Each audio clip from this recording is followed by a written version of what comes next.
बिस्मिल्लाहिर्रहमानिर्रहीम अल्हम्दुलिल्लाहि रब्बिल आलमीन वल आक़िबतु लिल मुत्तक़ीन वस्सलातु वस्सलामु अला सय्यिदिल अंबिया वल मुरसलीन अल्लाहुम्मा सल्लि अला सय्यिदिना व मौलाना मुहम्मद व अहले बैत सय्यिदिना व मौलाना मुहम्मद व बारक वसल्लम वसल्लि अलैहि।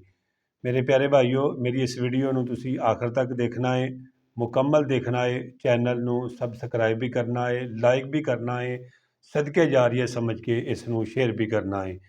मैं नई वीडियो के नाल तुहाडी बारगाह के अंदर हाजिर होया। अल्लाह खालके कायनात सब के उत्ते अपना खास करम और अपना खास फजल फरमाए।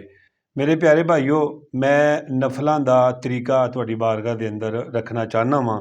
दुरुस्त तरीका की है, बहुत सारे लोग ने कि जेड़े गलतियां करते हैं, वो किहड़ी गलती है वो मैं इंशाअल्लाह तुहाडी बारगाह के अंदर जरूर रखांगा। मेरे प्यारे भाईओ, सुन्नत पढ़न का तरीका अलग है, नफल पढ़न का तरीका अलग है, ठीक है जी, और फर्ज पढ़न का तरीका अलग है। लेकिन मैं अज तुहानू इंशाअल्लाह नफल जड़े ने उन्हां दे दो का तरीका की है और 4 रकत का तरीका की है, 2 रकत का तरीका की है और 4 रकत का तरीका की है, और कित्थे असी गलती करने वो मैं इंशाअल्लाह तुहाडे सामने जरूर रखना वा। तवज्जो दे नाल मेरी बात नू समात फरमाइएगा। मेरे प्यारे भाईओ, सब तो पहले आउंदी है नीयत। नीयत है दिल के पुख्ते इरादे का नाम। अगर तुसी जबान नाल नहीं कहिंदे, ना ये फर्ज है ना ये वाजब है, ठीक है जी। दिल के पुख्ते इरादे का नाम है, दिल का तुहाडा पुख्ता इरादा है कि मैं 2 रकत पढ़ रहा या मैं 4 रकत पढ़ रहा वां। अगर तुसी जबान नाल दोहराना चाहते हो तो इस तरीके दे नाल दोहराओगे, 2 रकत नमाज नफल बंदगी अल्लाह ताला दी या पढ़नी अल्लाह ताला दे वास्ते, मुँह तरफ खाना काबा शरीफ दे, अल्लाहु अकबर, ठीक है जी। असी अपने हथ बन लेने। इस तो बाद असी पढ़ांगे सना, सुबहानक अल्लाहुम्मा व बिहम्दिका व तबारक अस्मुका व तआला जद्दुका व ला इलाहा गैरुक। अगे असी पढ़ांगे औज़ बिल्ला, अगे असी पढ़ांगे बिस्मिल्ला, अगे असी पढ़ांगे सूरत फातिहा, अल्हम्दुलिल्लाहि रब्बिल आलमीन अर्रहमानिर रहीम, यानी कि अखीर तक पढ़ांगे। इस तो बाद असी बिस्मिल्ला पढ़ांगे। बिस्मिल्ला पढ़न तो बाद कोई सूरत यानी कि असी तलावत करांगे। सूरत तलावत करने तो बाद अल्लाहु अकबर कहते हुए असी रकू दे विच चले जावांगे। रकू दे विच जाके सुबहाना रब्बियल आज़ीम, सुबहाना रब्बियल आज़ीम, सुबहाना रब्बियल आज़ीम 3 मरतबा पढ़ांगे। फिर समी अल्लाहु लिमन हमीदा, अल्लाहुम्मा रब्बना वलकल हम्द, अल्लाहुम्मा रब्बना वलकल हम्द, रब्बना लकल हम्द। ਇਹ तीनों ही जुमले ठीक ने। तुसी इन्हां तिन्नां विचों जिहड़ा तुहानूं आसानी नाल पढ़ना चाहते हो वो तुसी पढ़ सकते हो, ठीक है जी।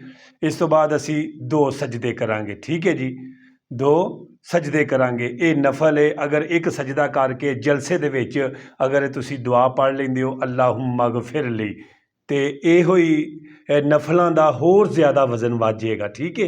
ये यानी कि होर ज़्यादा तकवीयत आएगी, ताकत आएगी, यानी कि ये होर ज़्यादा सवाब की ज्यादती होगी, ठीक है जी।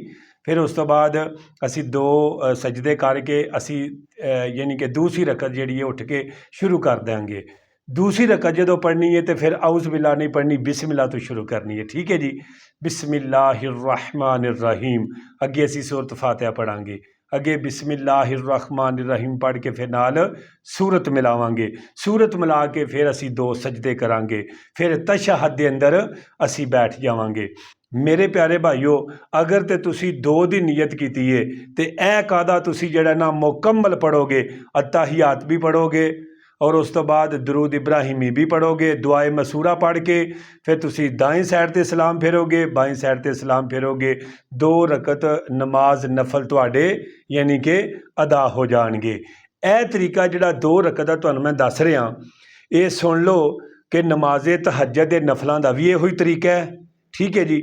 नमाजे इशराक का भी इहो तरीका है, नमाजे चाश का भी इहो तरीका है, नमाजे अवाबीन का भी इहो तरीका है पढ़ने का, और शुकराने के नफल पढ़ने का भी बिल्कुल इहो तरीका है। जिथे असी गलती करने वो मैं तुहानूं दसन लगा। अगर 4 रकत नमाज नफल की तुसी नीयत की है यानी कि 2 रकतां तुसीं पढ़ लईआं ने, तशहद के अंदर बैठ गए हो, बड़े दोस्त अहबाब ने वो विचकारला कादा अब्दुहू व रसूलु पढ़ के तो उस तो बाद खड़े हो जाते हैं। तो फिर खड़े होके की करते हैं, दूसरी गलती वो ये करते हैं कि यानी बिस्मिल्लाह तो यानी कि सूरत फातिहा या बिस्मिल्लाह तो अपना यानी कि नफलों की तीसरी रकत नूं शुरू करते हैं। ये बहुत बड़ी गलती है दोस्तों, ठीक है जी।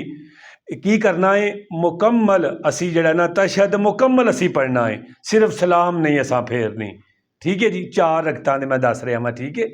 यानी कि असी मुकम्मल अताहियात भी पढ़ांगे, दुरूद इब्राहिमी भी पढ़ांगे, हाँ जी। 4 रकत नमाज नफलों की मैं तरीकाकार दस रहा दोस्तों। फिर उस तो बाद दुआए मसूरा भी पढ़ांगे, सलाम नहीं फेरांगे। तीसरी रकत जो उठ के शुरू करांगे, सुबहानक अल्लाहुम्मा व बिहम्दिका व तबारक अस्मुका, यानी कि सना तो शुरू करांगे। फिर औज़ बिल्ला पढ़ांगे, बिस्मिल्लाह पढ़ांगे, फिर अगे सूरत फातिहा पढ़ांगे और सूरत फातिहा तो बाद फिर बिस्मिल्लाह पढ़ के नाल सूरत मिलावांगे। फिर रकू करांगे, क़याम करांगे, 2 सजदे करांगे, तीसरी रकत साड़ी मुकम्मल हो जाएगी और उस तो बाद चौथी रकत तो असी खड़े हो जावांगे। नफलों की चौथी रकत तो यानी कि बिस्मिल्लाहिर्रहमानिर्रहीम तो असी यानी कि शुरू करांगे, नाल ही सूरत फातिहा पढ़ांगे, नाल ही असी बिस्मिल्लाह पढ़ के और नाल ही असी कोई सूरत मिलावांगे। उस तो बाद तशहद के अंदर असी यानी कि जड़ा ना रकू करांगे, रकू करन तो बाद फिर असी 2 सजदे करांगे, 2 सजदे करन तो बाद फिर अताहियात ते बैठांगे, मुकम्मल अताहियात पढ़ांगे। उस तो बाद दरूद इब्राहिमी पढ़ांगे, दरूद इब्राहिमी पढ़न तो बाद दुआए मसूरा पढ़ांगे। फिर असी दाई साइड ते सलाम फेरांगे, बाई साइड ते सलाम फेरांगे। बिल्कुल बेहतरीन आसान तरीका जिहड़ा वो तुहाडी बारगाह दे अंदर रख छड़िया है दोस्तों। अगर कोई यानी कि तौबा दे नफल पढ़ रहा है तो वह भी इसे तरीके दे नाल ही पढ़ेगा। लेकिन तुसी कहोगे कि इहदे च फर्क की है? फर्क इहदे विच सिर्फ नीयत दा। काहदा फर्क है? सिर्फ नीयत दा। अगर तहज्जुद दे नफल पढ़ रहे हो तुसी तहज्जुद दी नीयत करोगे, इशराक दे नफल पढ़ रहे हो इशराक दी नीयत करोगे, चाशत दी मतलब नफल पढ़ रहे हो तुही चाशत दी नीयत करोगे, अवाबीन दे नफल पढ़ रहे हो अवाबीन दे तुही मतलब है कि नीयत करोगे, शुकराने दे नफल पढ़ रहे हो शुकराने दी तुसी नीयत करोगे। यानी कि गल करन दा मकसद है कि तरीकाकार एक ही है, ठीक है जी।